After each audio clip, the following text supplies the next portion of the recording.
Hello good evening friends. आज हम लोग जो टेंस देखने वाले हैं ये है perfect continuous tense. Perfect continuous tense, what is perfect continuous? This is state of action. And what is tense? Form of verb in which we talk about the time and state of an action. This is what the state of action is. It is perfect continuous tense. Perfect continuous state includes two things. One is perfection and there is continuity. Perfection is shown using have, auxiliary plus third form of verb. Third form, past participle. What is continuity? Continuity is showing the happening, and happening is shown using be. Be means to happen plus ing form. What is ing form? This is present participle.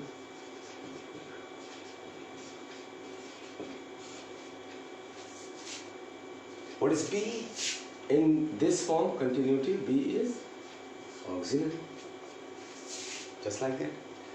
And what we have to do, we have to put these two things together. Altogether, they are called perfect continuous tense. What is perfection? Have plus third form. What is continuity? Be plus ing form. And how can we join them? We can join them in this manner.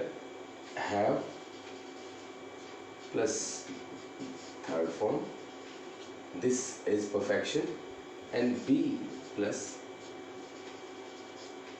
ing form. What is this? This is continuity.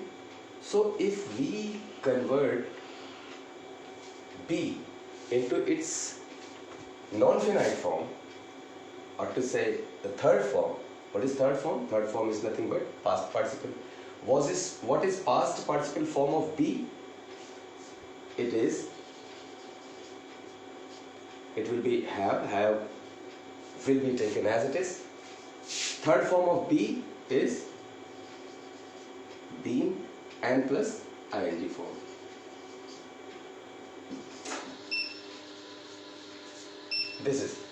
This will become now perfect continuous tense. And what is additional in this sentence? Time will be mentioned there in any form.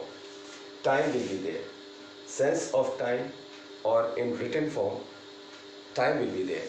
So this is perfect continuous tense. And how many kinds of perfect continuous tense are there? In how many forms can we find this state of action? This state of action can be found in three forms. One is past, second one is present, and the final is future, which is nothing but a possibility, a modus, not happening. What is past form of have? If we can change, what we have to change? We have to change auxiliary. Why? Because auxiliary is here to tell the time. According to the state of action is perfection and continuity, both the things are there. Time will be taken here, time will be given, time will be produced by auxiliary. So auxiliary, where there we find time, we say a finite verb. This will be, have will be a finite verb. And in a predication, there can only become one finite verb. And this should be non-finite form. Obviously, participles are non-finite. So perfection is shown using have plus third form. This is auxiliary, and auxiliary is changed whenever we have to change the time. And here What is change? Nothing but the time. So past form of have will be used here, and it will be, had plus third form. What is present form of have? Present form of have is obviously have, or you can say for the third person singular number subjects it will be has. S will be added into have. It will become now has, have or has plus third form. For present or future, future will or shall plus have plus third form. This is perfection. Only perfection. No continuity is here. We have to add continuity. Be plus ing. What will be added here? Be plus ing. And what will be added here? Be plus ing. So it will become now will or shall plus have plus third form of be. It will become been plus ing form. This is complete future perfect continuous tense. And have has plus third form, so have has will be taken as it is, plus third form of be, it will be been plus ing form. For present, has have plus been plus ing. For past, it will be where should I write this? It will be written here.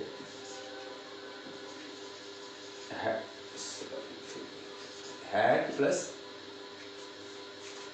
third form of be plus ing form. This is past perfect continuous tense. Plus what will be added there? Time. Time will be there. Time will also be here and here. This is a perfect continuous tense. Past, had plus been plus ing plus time. Present, has or have plus third form of be plus ing. Has or have plus third form of be plus ing plus time. Will or shall shows futurity. Show futurity. Will or shall shows futurity. Future tense में have plus third form of be. So will or shall plus have plus been plus ing. Additionally, time will be there. So these are the rules for various perfect continuous tenses. We should see the examples here. And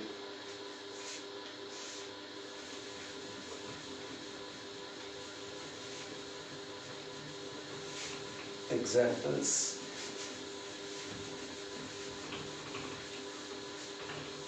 will be taken one by one.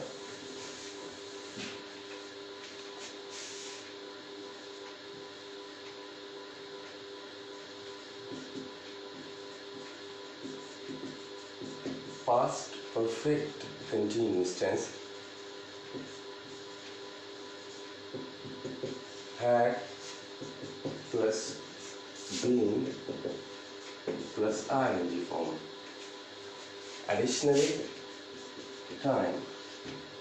Additionally time मैंने option में दिया है, इसकी वजह सिर्फ इतनी है कि टाइम रिटन फॉर्म में हो भी सकता है और अंडरस्टूड भी हो सकता है. I have been living in Kajibeta in Barabanki for 18 years. I have been living in Barabanki for 18 years. ठीक है, मैंने 18 years टाइम कह दिया. I have been living in Barabanki, मैंने टाइम नहीं कहा तो टाइम अंडरस्टूड है. बस मैं इतना कहना चाहता हूँ, इसीलिए मैंने उसको ऑप्शन में दिया है कि हो भी सकता है लिखा हुआ रिटन फॉर्म में, हो भी सकता है नहीं भी हो सकता है, but time will be mention there. अगर बात कही जाएगी तो आपको टाइम का एहसास हर हालत में होगा ही होगा कि हाँ ये कुछ समय से होने वाली चीज़ है. अच्छा, पास्ट ये जो परफेक्ट कंटिन्यूअस टेंस बनता है, ये स्टेट ऑफ एक्शन, मैं थोड़ी देर अपने सब्जेक्ट से थोड़ा सा इधर जा रहा हूँ, इसके बारे में मैं थोड़ा सा आपसे डील करना चाहता हूँ. आपके साथ, ये है प्रेजेंट, ये है पास्ट, ये है फ्यूचर। तो ऐसा काम जिसका सेक्शन, एक सेक्शन ये अकम्प्लिश्ड है,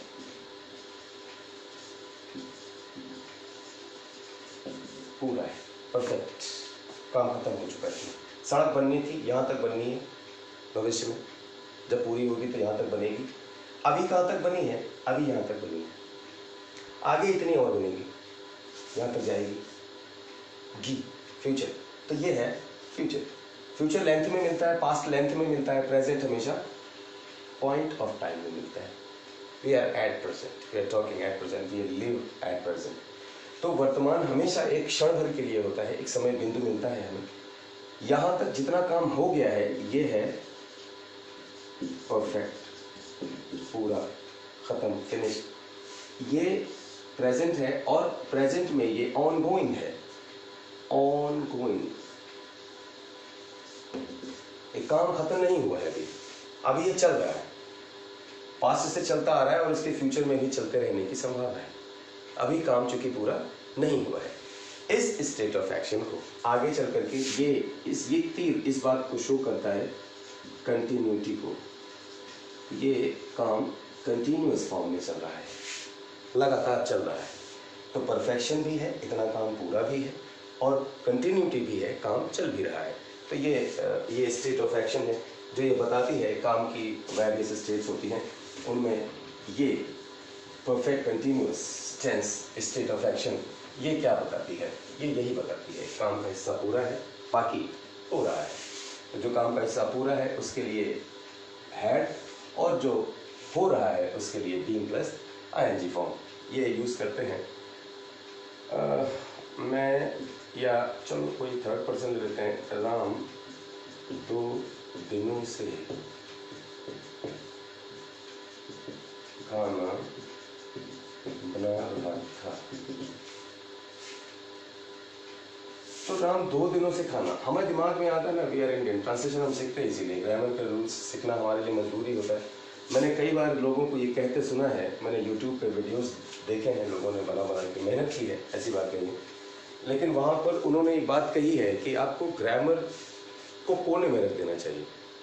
for kind information I would like to make you very clear that you can put grammar aside, but conditionally. If you are having the atmosphere, English people are around you, they surround you, you are surrounded by the English people only when you are surrounded with the English people.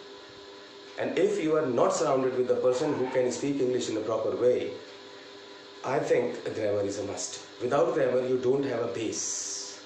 आपके पास आधार क्या है? आप बोलेंगे, ठीक है, बोलेंगे, शब्द चुन लेंगे, वकावरी मेंटेन कर लेंगे, अच्छी बात है, लेकिन वकावरी के साथ साथ वे रूल्स कैसे लाएंगे? आप कैसे बोलेंगे इसको, ये बीन लगाएंगे कैसे अगर आपको ग्रामर पता नहीं है? तो इस धोखे में मत रहिएगा। ग्रामर के बिना भारतवर्ष में कम से कम अंग्रेजी बोल नहीं पाएंगे आप। या तो ऐसे लोगों के साथ रहिए गोवा जैसे स्टेट में, या मुंबई की किसी लोकेलिटी में जहाँ केवल इंग्लिश बोलने वाले लोग रहते हैं, बेंगलोर जो इंग्लिश स्पीकिंग या हिंदी स्पीकिंग बेल्ट नहीं है, उसमें चले जाइए, तो हो सकता है कि आपकी इंग्लिश थोड़ी इंप्रूव हो जाए बिना ग्रामर सीखे। लेकिन as far as Hindi speaking states are और the region is concern, I don't think that you will be able to speak English in a proper way if you don't have rules, if you don't have grammar.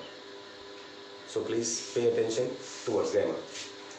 Ram 2 दिनों से खाना बना रहा था। Translation के लिए मैंने एक रूल साझा किया था, यदि आप सब्जेक्ट को यहाँ प्लेस कर दें, राम को ये सब्जेक्ट है, इसे उठाएं, यहाँ प्लेस कर दें और रिवर्स ट्रांसलेट कर दें, तो ये बात पूरी हो जाती है। ये वेल नोन इसका ट्रांसलेशन का रूल है, आपने पहले भी कहीं सुना हो सकता है या बाद में भी हो सकता है सुने। ये एक बड़ा कॉमन सा रूल है कि रिवर्स ट्रांसलेट कर देते हैं, क्योंकि हिंदी का ऑर्डर अलग होता है। हिंदी में सब्जेक्ट ऑब्जेक्ट वर्ब का ऑर्डर होता है, SOV, राम ने रमेश को मारा। लेकिन इंग्लिश में सब्जेक्ट वर्ब ऑब्जेक्ट का रूल होता है, राम बीट्स या राम मारा तो बीट, राम बीट रमेश। तो सब्जेक्ट वर्ब ऑब्जेक्ट का सीक्वेंस आता है।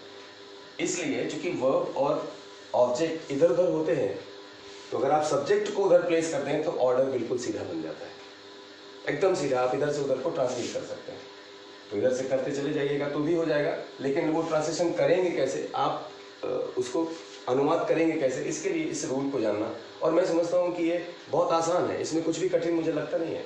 एक छोटा सा रूल है, समझ लेना है। राम 2 दिनों से खाना बना रहा था, तो राम सब्जेक्ट सबसे पहले प्लेस किया जाएगा।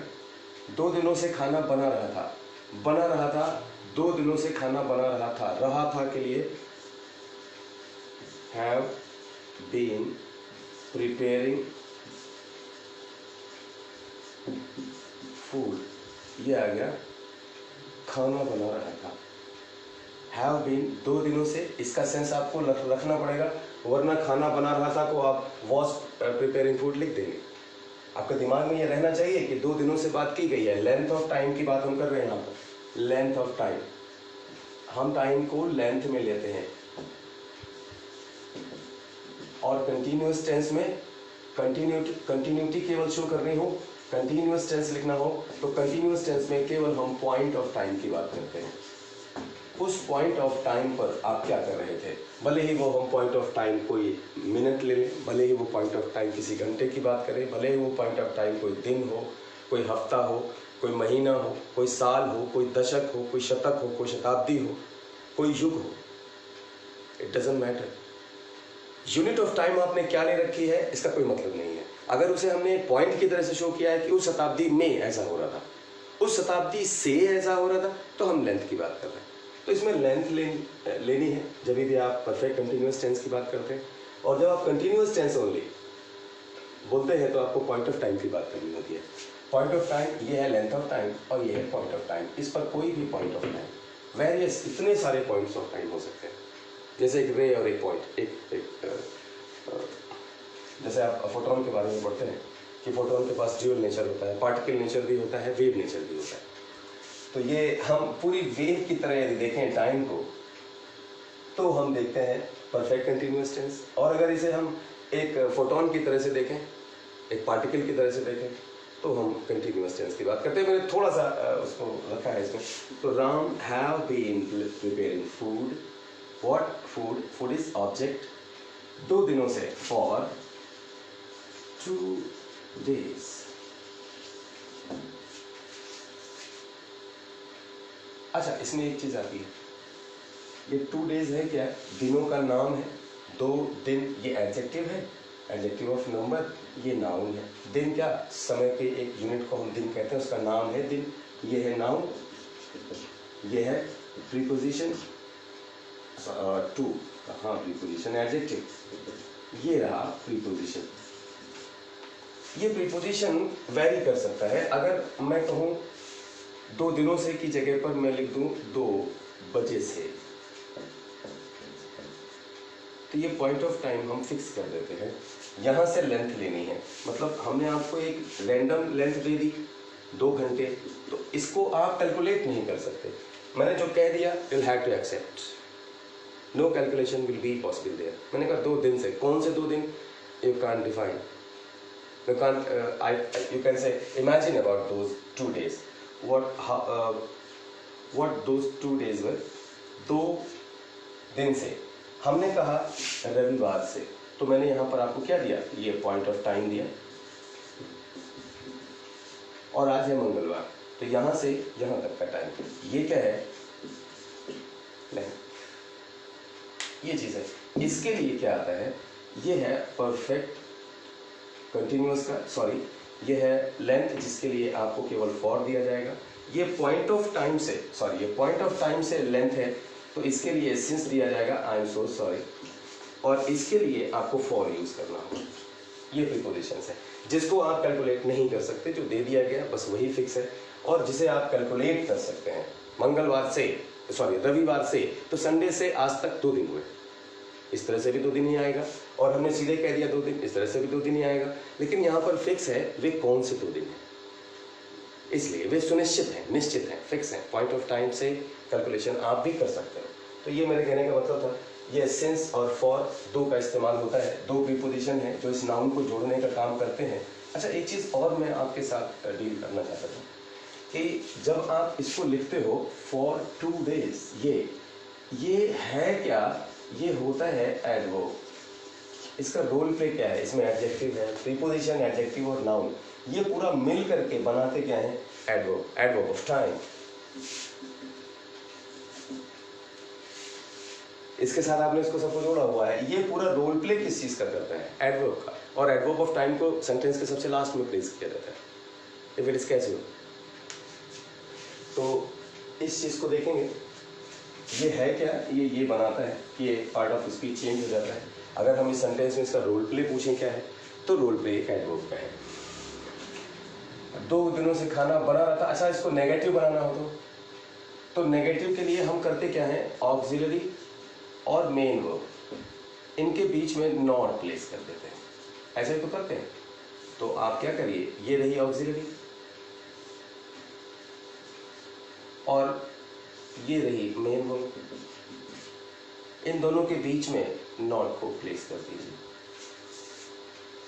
Ram have not been preparing, अगर ये यहां तक ऑक्सिलरी होती, फॉर एग्जाम्पल, मैं कहना सिर्फ आपको समझाना चाहता हूं, अगर ये ऑक्सिलरी यहां तक होती, ये केवल मेन वर्ब होती, यानी बीन ऑक्सिलरी का हिस्सा होता, ये दोनों ऑक्सिलरीज होते, तो नॉट को आपको यहां प्लेस करना होता।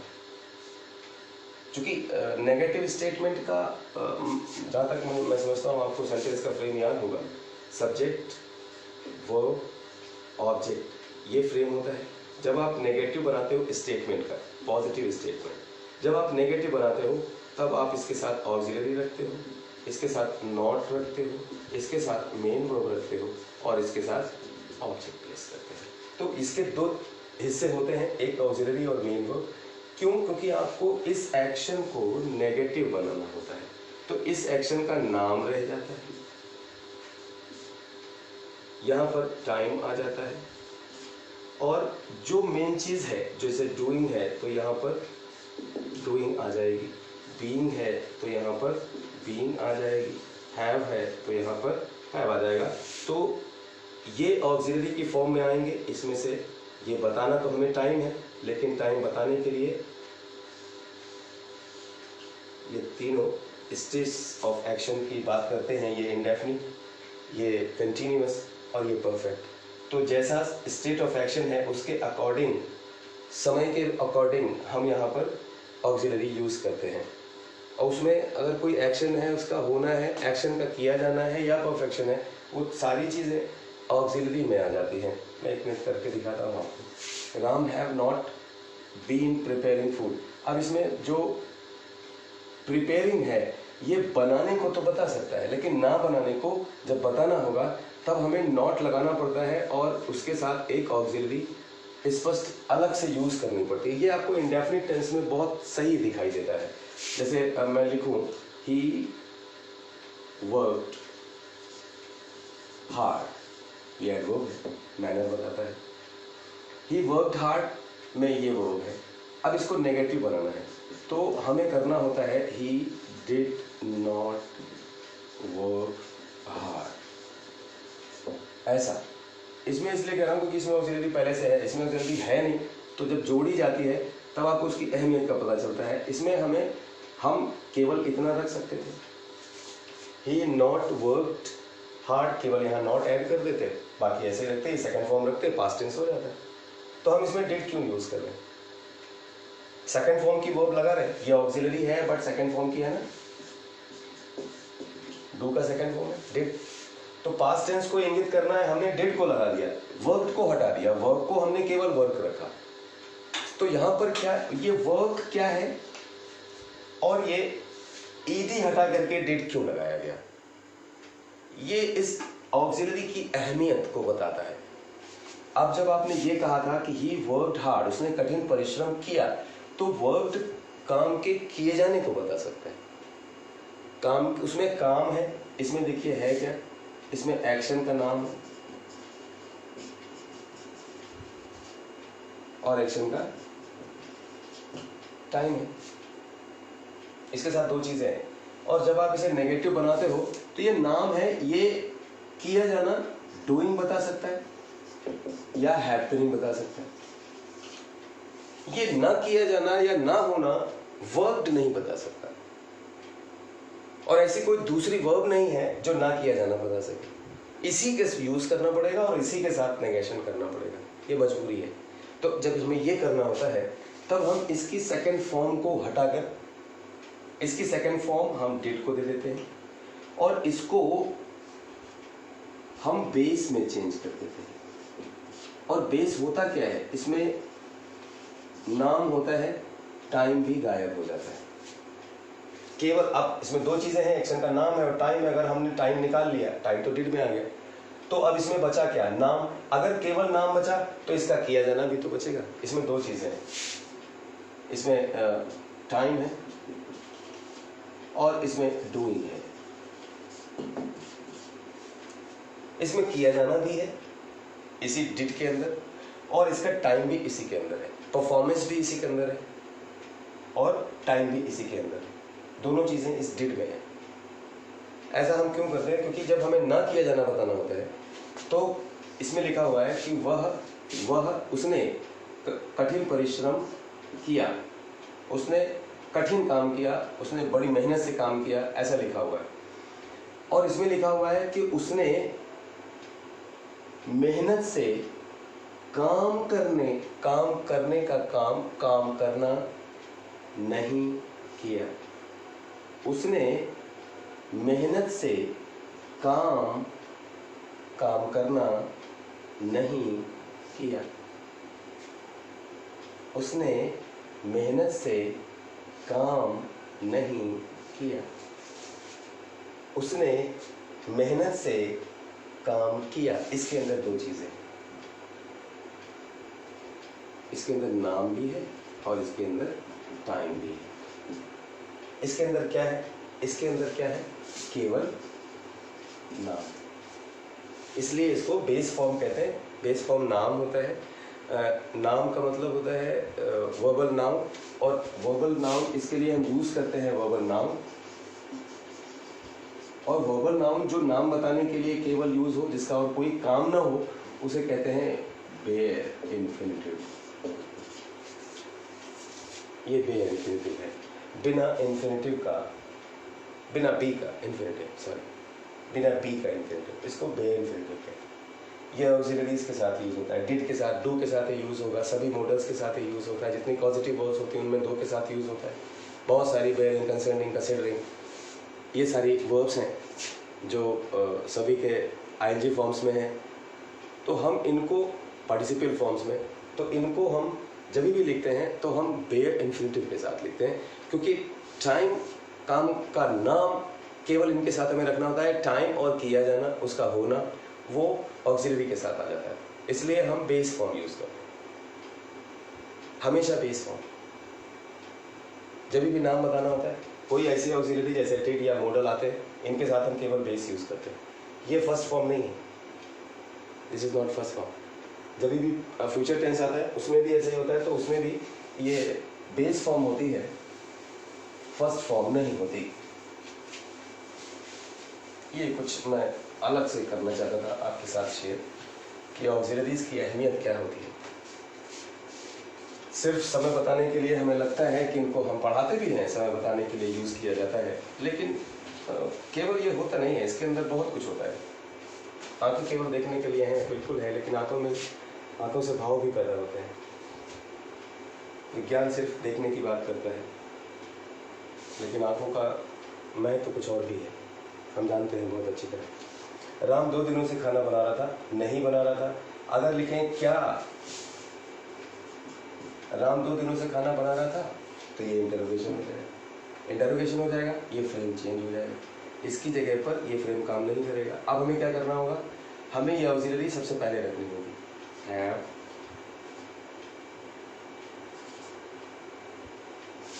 था के लिए सेंटेंस इसमें गलत लिखा हुआ, मैंने हैड क्यों लिखा हुआ,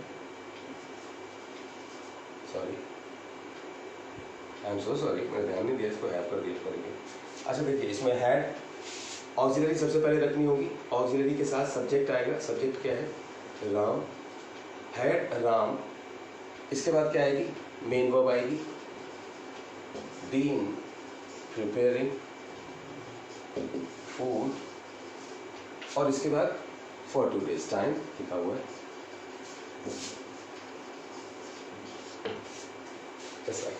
और अगर इंटरोगेशन होगा ऐसा कुछ कि जिसमें क्वेश्चनिंग वर्ड आ जाए, क्यों खाना नहीं बना रहा था, तो वाई को सबसे पहले रख दीजिए। Why had Ram not been cooking food for 2 days। Ram 2 दिनों से खाना क्यों नहीं बना रहा। उस दिन जब बात हुई थी तो उसने बताया था कि वह 2 दिनों से खाना नहीं बना रहा है, तो 2 दिनों से उस समय खाना क्यों नहीं बना रहा था, अभी तो बना रहा है, उस समय क्या हो गया था जो नहीं बना रहा था। ऐसे कुछ मौके के लिए हम ऐसा कुछ यूज़ करते हैं। Why had Ram been preparing food for 2 days, क्यों बना रहा था, क्यों नहीं बना रहा था, तो नोट कर दीजिए। सब्जेक्ट और मेन वर्ब से पहले कहना है, मेन वर्ब से पहले, ऑक्सिलरी के बाद और मेन वर्ब से पहले, यहाँ पर आप इसको प्लेस कर दीजिए। ये हो जाएगा why had Ram not been preparing food for 2 days, क्यों नहीं बना रहा था, ये नेगेशन हो जाएगा। क्यों बना रहा था, ये पॉजिटिव, क्या राम 2 दिनों से खाना बना रहा था, पॉजिटिव क्वेश्चन है, तो राम 2 दिनों से खाना क्यों बना रहा था, why had Ram been preparing food for 2 days। Ram 2 दिनों से खाना क्यों नहीं बना रहा था, why had Ram not been preparing food for 2 days। Main verb में बीन और प्रिपेयरिंग एक साथ रहते हैं, ये मेन वर्ब है, हैड अलग है, ऑक्सिलरी सिर्फ एक होती है हर सेंटेंस में, 2 ऑक्सिलरी किसी सेंटेंस में नहीं होती है। तो ये रहा पास्ट परफेक्ट कंटिन्यूअस टेंस। अब इसके साथ हम बात करेंगे प्रेजेंट परफेक्ट कंटिन्यूअस टेंस की।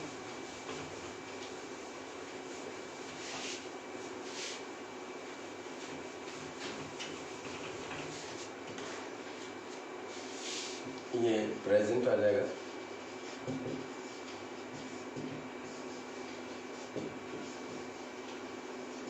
तो प्रेजेंट में चेंज क्या होना है, केवल ऑक्सिलरी चेंज होनी है।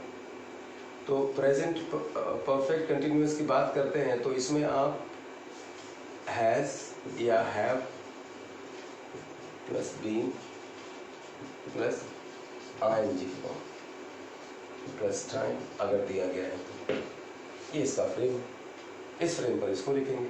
तो राम या कोई भी, मैं 2 दिनों से, फिर वही लिख रहा हूँ, मैं क्या लिखूँ, मैं डेट बता दूँ, मैं कोई भी डेट रख लो, ये बड़ा कंफ्यूजन वाली चीज़ होती है।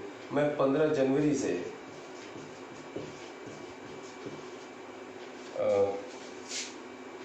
15 जनवरी से लेक्चर या क्लास पढ़ा रहा हूँ।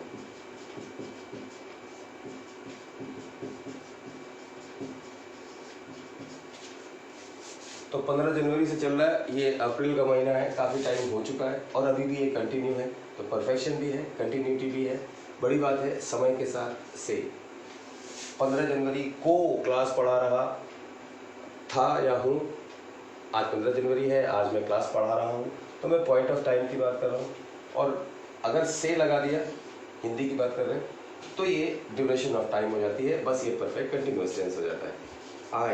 आई के साथ आता है हैव और उसके साथ लगाएंगे बीन, उसके बाद I have been teaching the class since 15 of January। I have been teaching the class since 15th of January। मैंने since को यूज़ किया है क्योंकि यहाँ पर मैंने पॉइंट ऑफ टाइम आपको दे दिया, यहाँ से आप खुद कैलकुलेट कर सकते हैं समय को, उसके साथ हम since को यूज़ करते हैं। बस यही है, अगर इसके साथ में इसको नेगेशन करना है तो I have यहाँ पर नॉट आ जाएगा, इंटरोगेशन करना है तो इसकी जगह इसको और इसकी जगह इसको कर दीजिए, और अगर क्वेश्चनिंग वर्ड आ गया है तो क्वेश्चनिंग वर्ड को आगे रख दीजिए, यहाँ से फुल स्टॉप हटा करके क्वेश्चन मार्क बना दीजिए। और अगर नेगेशन है तो सब्जेक्ट के ठीक बाद नेगेटिव रख दीजिएगा, या बीन टीचिंग से पहले यहाँ पर नेगेशन, ये ऐसे रहेगा पूरा, इंटरोगेशन हो, इंटरोगेशन के साथ नेगेशन हो, ये चीज़, ये पेयर पूरा एक साथ रहता है। नॉट बीन टीचिंग ये एक साथ रहेगा, इन्हीं का स्थान इधर उधर चेंज होता है।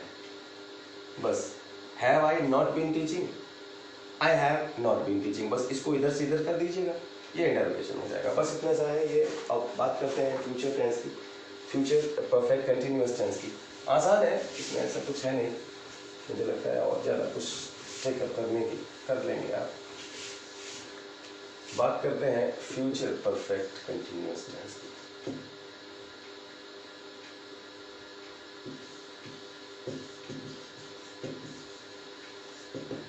अगर फ्रेम की बात करूं तो ये सबसे लंबा फ्रेम यूज किया था इस टेंस के लिए। जो फ्रेम यूज होता है सेंटेंस का सबसे लंबा फ्रेम, सबसे लंबा, इतना लंबा फ्रेम किसी का नहीं होता है। अगर आप फ्रेम देखेंगे इसका तो इसमें आएगा सबसे पहले सब्जेक्ट, फिर सब्जेक्ट की जगह नाउन प्रोनाउन, फिर विल या शैल, उसके साथ have plus been plus ing form plus time, full stop के साथ